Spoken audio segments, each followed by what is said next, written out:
जिस तरह से पूरे राज्य में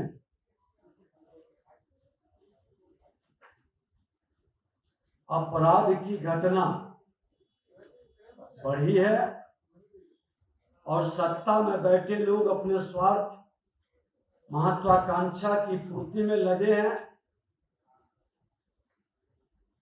सत्ता लोलुपता कानून का राज समाप्त कर दिया है। पूर्णिया में हम 6 दिवसीय कार्यक्रम में बेगूसराय गए थे, जहां पर नरसंहार हुआ। 5 लोगों को गोली मारा गया, 3 लोगों की मृत्यु हो गई और जिनको ये गिरफ्तार कर रहे हैं वो तो मोहरे हैं। जदयू के एक बड़े लीडर जिसके इशारे पर समीर की भी हत्या हुई, बड़े व्यवसायी और आशुतोष शाही की भी हत्या हुई। एक खास वर्ग और व्यापार से जुड़े लोगों को शहर में चर्चा है। कई जनप्रतिनिधियों के द्वारा आशंका भी व्यक्त की जा रही है, सत्ता में बैठे लोग कहीं न कहीं ऐसे पर्दा के पीछे खुलकर जमीन माफियागिरी, बालू माफिया और दारू माफिया का खेल खेल रहे हैं और जो इसमें बाधक बनता है या हिस्सेदार बनने का प्रयास करता है उसकी हत्या करा दी जाती है। आज पूर्णिया में भाजपा कार्यकर्ता राजकुमार मेहता की जिस तरह से निर्मम हत्या की गई, चाकू से, तलवार से, एक व्यापार करने वाला व्यक्ति वैसे जगह व्यापार कर रहा था जहां वो अल्पसंख्यक था, उससे रंगदारी की मांग की गई, चंदा की मांग की गई। लोग बताए वहां के कि तलवार से और चाकू से निर्मम हत्या की मानसिकता किन लोगों की होती है, ये तुष्टीकरण की राजनीति है। एक खास समुदाय के लोग जो अल्पसंख्यक हिंदू बनते जा रहे हैं, उसके पलायन के लिए विवश करना और विरोध करने पर उसकी हत्या करना, आखिर ये खेल क्यों हो रहा है? कटिहार के बिंदी पारी कदवा में ललित मुर्मू के परिजन से भी मुलाकात की। उसकी बलात्कार और हत्या का मामला लोगों ने बताया, उसके परिवार से जब मिला, अररिया, बेगूसराय, समस्तीपुर सहित कई जिले के अंदर दलित बच्ची के साथ, महिलाओं के साथ बलात्कार की घटना में क्यों सरकार की मुंह नहीं खुलती? जिस तरह से पूरे राज्य में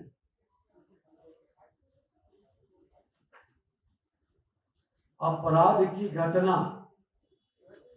बढ़ी है और सत्ता में बैठे लोग अपने स्वार्थ महत्वाकांक्षा की पूर्ति में लगे हैं। सत्ता लोलुपता कानून का राज समाप्त कर दिया है। तुष्टीकरण की राजनीति में बिहार दहक रहा है।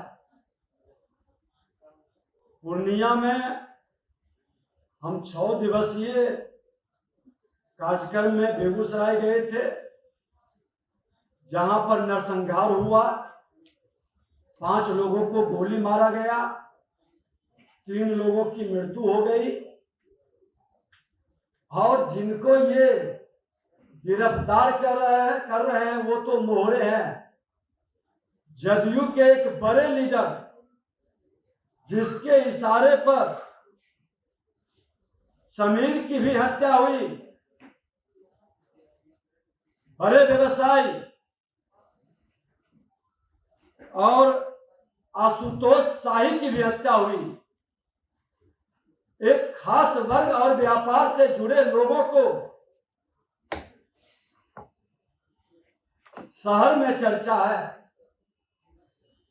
कई जनप्रतिनिधियों के द्वारा आशंका भी व्यक्त की जा रही है, आखिर सरकार इसकी उच्च स्तरीय जांच क्यों नहीं करा रही है, क्योंकि उनका चेहरा उजागर होगा।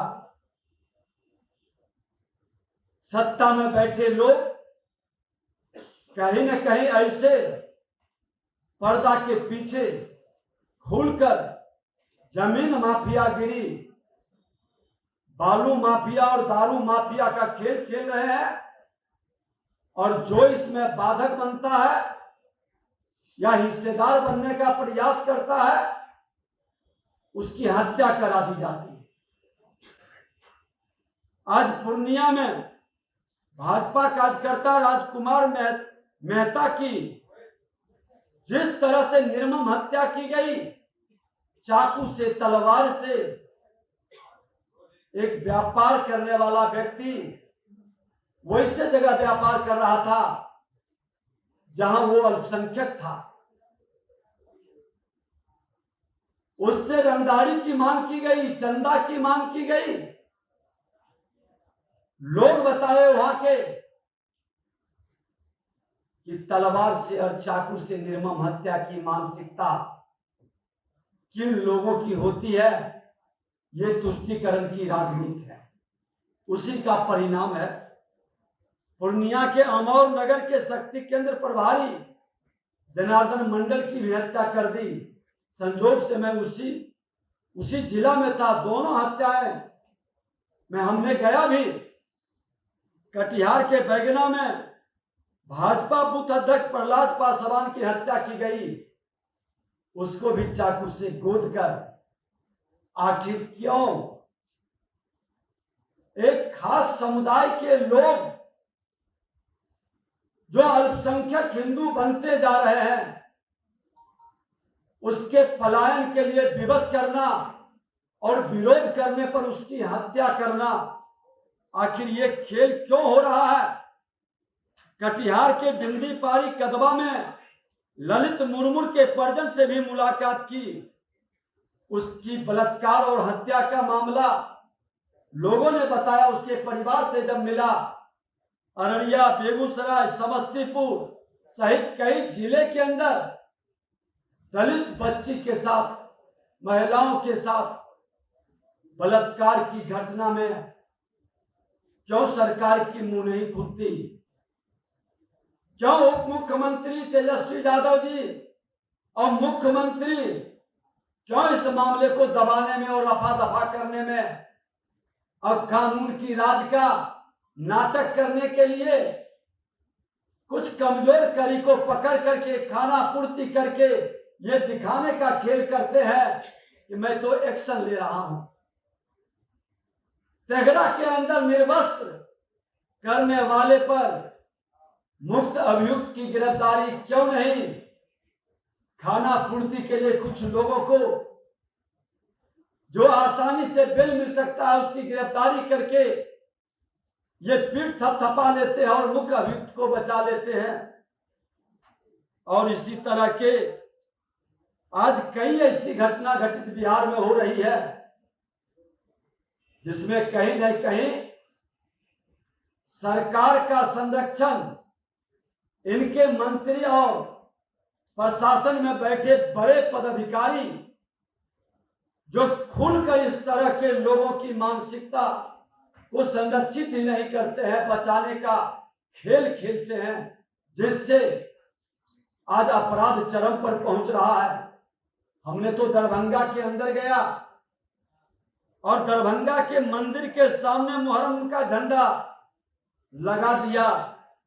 विरोध करने पर हिंदुओं को मारा पीटा गया। पुलिस ने भी आक्रमणकारी पर लाठी नहीं चलाई।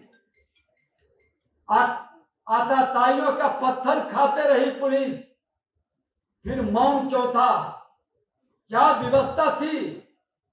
सरकार जवाब दे, इसकी सीबीआई से जांच कराए, सच्चाई सामने आएगी कि आज जिस तरह से घटना घटित हो रहा है, सरकार धार्मिक उन्माद की घटनाओं पर एक श्वेत पत्र जारी करे कि क्या आज के दिनों में जब इनका अस्वाभाविक और अलोकतांत्रिक गठबंधन हुआ है, तुष्टीकरण के कारण त्योहारों के अवसर पर हिंसा क्यों फैलाई जा रही है, एवं दूसरे जो निर्दोष एवं गरीब तबका, दलित समुदाय, अति पिछड़ा समुदाय, कमजोर तबका के लोगों को एफआईआर में नाम डाल करके सरकारी स्तर पर तुष्टीकरण की राजनीति करने वाले आताताइयों को जब पकड़ते हैं तो निर्दोष दूसरे पक्ष के हिंदुओं का नाम डाल करके उसको तुष्टीकरण का खेल क्यों खेला जा रहा है। आज बता दे, दरभंगा के अंदर किस तरह से वहां पर कई जगह उन्माद फैलाया गया, दुकान लूटा गया, तोड़ फोड़ किया गया, 100 पर पेशाब किया गया, लाठियों से पीटा गया। आज हमारे श्रीकांत पासवान को श्मशान में जलाने नहीं दिया, लात से मार करके, 100 पर पेशाब करके, लाठियों से पीटा गया। विरोध करने पर दुकान लूट ली गई, घर का दरवाजा तोड़ा गया। और इस तरह से वहां पर शिवधारा दुर्गा मंदिर के अंदर महिलाओं पर घर में रात में जाकर के पुलिस की लाठीचार्ज होता है विरोध करने के कारण। बड़ियौर कमतौल थाना के थाना प्रभारी, जिसके रहते हुए पिछले बार भी धार्मिक उन्माद फैला, हंगामा हुआ, इस बार भी हरिहरपुर धर्मपुर में इस तरह की घटना पर आखिर प्रशासन कठपुतली क्यों बनी हुई है, क्यों एक्शन नहीं ले रही है। और इतना बड़ा अमानवीय कार्य 100 के साथ किया गया, इसका एफआईआर दर्ज तक नहीं किया गया। एसएसपी से बात करने पर कहता है कि ऐसा हमको नहीं बताया गया। मात्र 20 से 25 घर पासवान समुदाय के लोग, 5 से 6 घर पासी समाज के लोग, सबसे जाके मिला, कहा कि हम लोगों को इसलिए तंग किया जा रहा है कि हम अपना घर मकान बेच दें, ये मिनी पाकिस्तान बन जाए, कोई बीच में न रहे। ये तुष्टीकरण की राजनीति आखिर क्यों सरकार के देख रेख में चल रही है, क्यों इसकी जांच सरकार नहीं कराना चाहती है। और तुम्हें तो कहना चाहूंगा कि आखिर जब खास वर्ग का पर्व त्योहार आता है, हर बार इस पर्व त्योहार में तनाव बढ़ता है। सरकार शांति समिति की बैठक करवाती है थाने के अंदर, वरीय पदाधिकारी बैठते हैं, दोनों पक्ष के लोग रहते हैं।